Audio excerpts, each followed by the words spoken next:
Hello friends and students.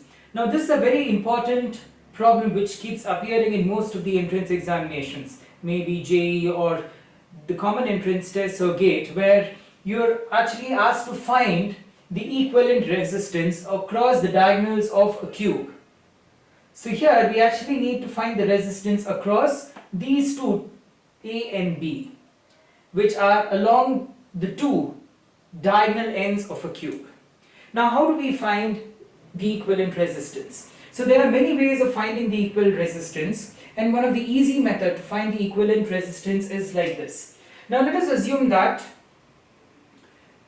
we have connected a voltage source plus minus V, and hence there is current flowing. Now by symmetry here, all the resistances are equal, they are all equal to R, and there are 12 resistors. Because there are 12 edges, there are 12 resistors, and all the values of these resistors are equal to R. And let us assume that the current entering the point A is 3I, and since 3I enters, the current leaving B also would be 3I. Right? So this forms a closed loop, so therefore the current entering the circuit is equal to the current leaving the circuit. Now here by symmetry you have R, so this current 3I gets divided and current I flows. So it gets divided here, so I flows through this R, I flows through this and through this. Now similarly here, the current I flows through all these three resistances and they get added up and 3I flows. This is by shear symmetry. Now again what happens? Now this current I again gets divided into two. Again you have resistance R and R, and by symmetry we can say that the current here would be I by 2 and the current here would be I by 2. And similarly this I gets divided and flows along these two paths, so it would be I by 2 and I by 2. And similarly this current I again gets divided into two parts and gets divided as I by 2 and I by 2. Now at this point what happens? I by 2 and I by 2 gets added to form I. And what about this current I? Here you have I by 2 and I by 2 which gets added and becomes I. And similarly here you have I by 2 and I by 2 which gets added and becomes I, and these three currents get added up and become 3I. Now let us follow one of the paths, one of the closed paths. So let me name them as, so let this be X, Y, and let this be A, and this is B, and let this be C and D. Okay, so now let me apply KVL. So we are going to apply Kirchhoff's voltage law across this path. Okay, so we are going to apply Kirchhoff's voltage law across the path, that is the closed path X, A, C, D, B and back to Y. So the path would be X to A, to C, and then to D, and then to B, and then to Y. So we can actually consider any closed path here, but I have taken one of the paths. So therefore we know that the total voltage B is equal to the drop across this R plus drop across this R plus the drop across this R, isn't it?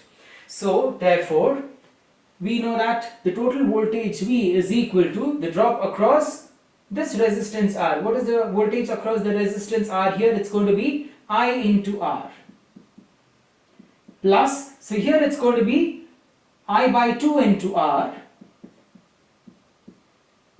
plus, again here there is current flowing which is I, so the voltage drop across this R is I into R. Okay, or we can write it as V minus IR minus I by 2R minus IR equal to 0, right? Okay, so now this is equal to, so what is V equal to? So it's going to be 2I plus I by 2 into R. Okay, so it's going to be 2.5 I into R, or it's going to be 5 by 2 I into R. So this is the voltage what we get by considering this path, which is defined by x, a, c, d, b and back to y. So we have got phi by 2I into R. So let me call this as equation 1. Now what is our job? Our job is to find the equivalent resistance across the two terminals A and B, which essentially means I have A and I have B, and I find the equivalent resistance Req, and of course there is this voltage V across the two terminals A and B. Now what is the current entering at I? It is 3I.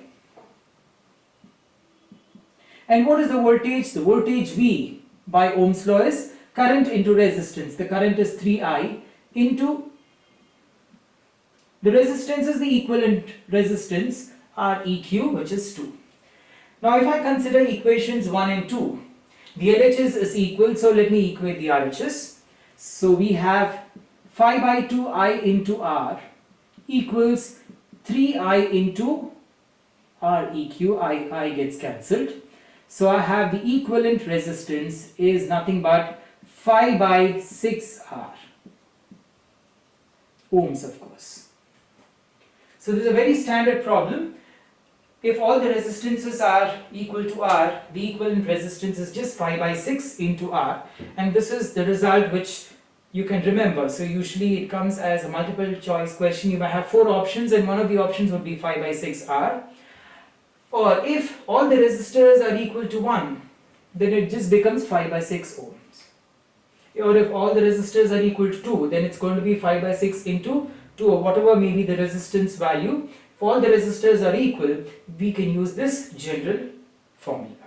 Right? So this is the way in which we can actually find the equivalent resistance across A and B, the 2 points on the diagonal of the cube, on either sides of the cube, very easily, and we get the result as phi by 6R.